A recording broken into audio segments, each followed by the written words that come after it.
আমাদের ইয়াকিনটা কিছুটা হলেও দুর্বল আছে। আল্লাহর উপর ভরসাটা কেমন জানি আমরা করার মতো করতে জানি, সমস্ত ব্যর্থতা আমাদের গানে, যার কারণে আমরা অনেক সময় স্বর্ণ ধরলেও ছাই হয়ে যায়। আর যাদের ইয়াকিন বিশ্বাস রবের উপর পাক্কা পরিপক্ক, তারা মাটি ধরলেও রবের হুকুমে স্বর্ণ হয়ে যায়। আল্লাহর কুদরতিতে নাই বলতে কোনো শব্দ বলে না, নাই শব্দটাই আল্লাহর কুদরতের মধ্যে নাই শব্দটাই নাই। এমন একজন মহান রব আমাদের। জীবন যতদিন থাকবে ভরসাটা থাকবে কার উপর? যাদেরকে আল্লাহ জবান দিয়েছেন তারা একটু আওয়াজ দিয়ে বলেন, ভরসাটা থাকবে কার উপর? মাশাআল্লাহ, আর একটু জোরে বলেন। আল্লাহ খুব খুশি হয় বান্দা যখন আল্লাহর উপর ভরসা করে। আল্লাহ খুব খুশি হয় বান্দা যখন ইস্তেগফার করে। আল্লাহ বড্ড খুশি হয় বান্দা যখন রবের শুকরিয়া করে। আল্লাহ বড্ড খুশি হয় বান্দা যখন আল্লাহকে বিভিন্ন নামে আল্লাহর প্রশংসা করে। আর আল্লাহ যখন খুশি হয় তখন রাস্তা এমনিতেই হয়ে যায়। আওয়াজ দিয়ে বলেন ঠিক কিনা? মোহাব্বতের আওয়াজ একবার দরুদ শরীফ পড়েন, আল্লাহুম্মা সাল্লি আলা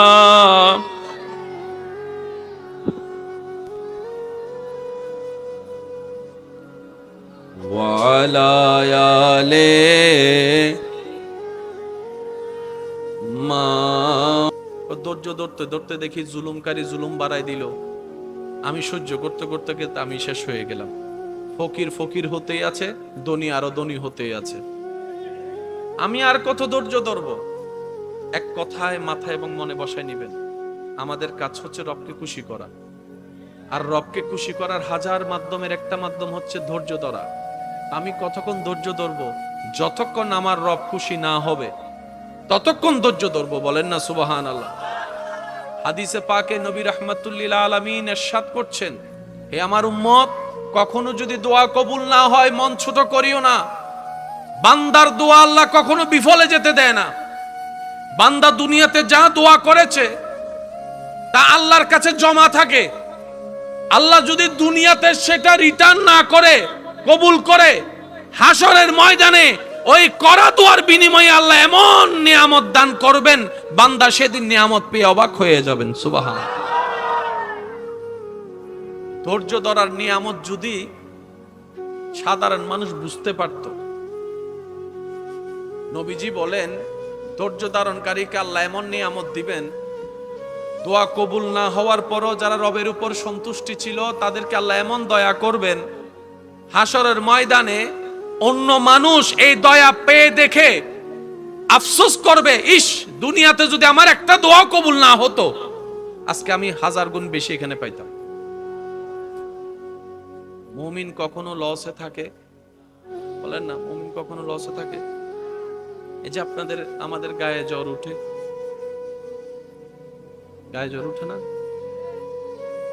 যদি গায়ে জ্বর উঠছে হা হুতাশ না করে যদি আপনি আমি সবর করতে পারি, গুনাহ মাফ। জোরে, আরো জোরে, মুহাব্বতের আওয়াজে। গায়ে জ্বর হলো গুনাহ মাফ, কাঁটা ফুটলেও গুনাহ মাফ, ব্যথা পাইলেও গুনাহ মাফ, পেট ব্যথা হইলেও গুনাহ মাফ, মাথা ব্যথা হইলেও গুনাহ মাফ। কয় হাজার কোটি টাকা দিলে গুনাহ মাফ হয় কোন সিস্টেম? কিন্তু আপনার উপর যখনই যা আসে মনে রাখবেন সবকিছুই আল্লাহর পক্ষ থেকে নিয়ামত। আসছে আপনাকে কষ্ট দিতে, আপনি যখন বরণটা নিয়ামত হিসেবে করবেন ওই কষ্টটাই আপনার জন্য নিয়ামত, আনন্দের হয়ে যাবে। আর একটু মুহাব্বতের আওয়াজে বলেন সুবহানাল্লাহ। মুমিন বান্দা কখনো লসে থাকে? মুমিন বান্দার হিসাবের মধ্যে কোনো লস? আপনার কষ্টটাও নিয়ামত, যদি সেটাকে বরণ করতে পারেন আল্লাহর রহমত হিসাবে। চোখ বন্ধ করে একটা কথা মাথায় এবং মনে বসাই রাখবেন, আমার আল্লাহ যখন যা করেন বান্দার ভালোর জন্যই করেন।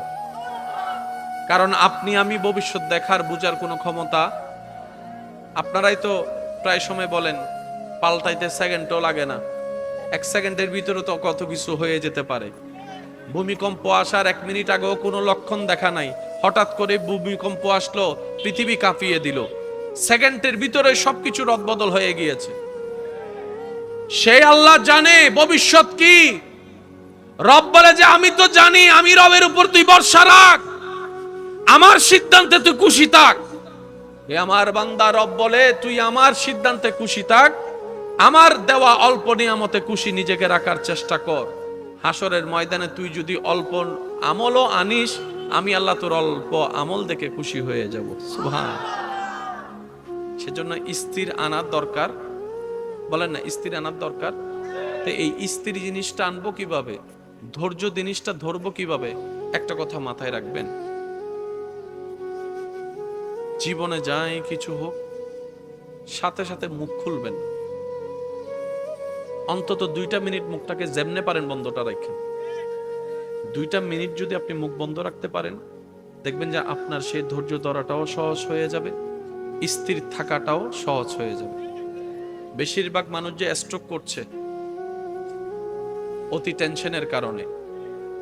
আপনি যখন স্থির থেকে আলহামদুলিল্লাহ বলা শুরু করবেন, আপনার টেনশনের লেভেলটা কমে যাবে। বলেন না সুবহানাল্লাহ। সবচেয়ে বড় গুনার একটা গুনাহ হচ্ছে গীবত করা, পরনিন্দা করা, জিহ্বা দিয়ে মানুষকে কষ্ট দেওয়া। প্রায় সময় দেখবেন, আমার কথাটা মিললে নিবেন, না মিললে নেওয়ার দরকার নেই, আপনি মুখে যখন যা বলেন সেটা মুখে বলার আগে মনের ভিতর কেমন জানি কথাটা আসে। একটা আওয়াজ দেন। মুখে আসে পরে, মনে আসে। ওই মনে যখন আসে তখন যদি আপনি জিহ্বাকে কামড়ায় ধরে রাখতে পারেন 1 মিনিট, আপনার এই জবান আস্তে আস্তে গীবত করা বন্ধ করে দিবে, কমাই ফেলবে। হাজার বড় গুনাহ থেকে আপনি বেঁচে যাবেন। আর একটা হাদিস মনে রাখবেন, কেউ কাউকে যদি মিথ্যা কোনো অপবাদ দেয়, মিথ্যা তহমত দেয়, আর সে বান্দা যদি ধৈর্য ধরে রবের উপর বিচার দেয়, রবের কাছে বিচার দেয়, যে তহমত দিবে সে মরণের আগে ওই কাজটা না করা পর্যন্ত সে কখনো মরবে না।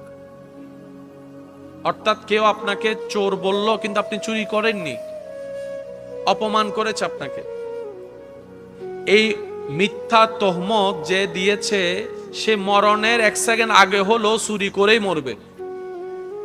সে যতক্ষণ চুরি করবে না ততক্ষণ তার মৃত্যু হবে। আবার অন্যদিকে আপনাকে যে তহমত দিয়ে বেইজ্জতি করেছে, এটার বিনিময়ে আল্লাহ তাআলা দুনিয়াতেও আপনাকে ইজ্জত দিবেন, আখিরাতেও ইজ্জত দিবেন। এই বেইজ্জতির কারণে যে আপনি কষ্ট পেয়েছেন, আল্লাহ তাআলা আপনার গুনাহকে মাফ করে দিবেন। সেজন্য দুনিয়াতে যাই আপনি পাবেন কষ্ট মানুষের কাছ থেকে, সবগুলোকে নিয়ামত মনে করুন। এত বেশি হাইপার হওয়ার দরকার? কান্না করলেও সময় যাবে, হাসলেও সময় যাবে।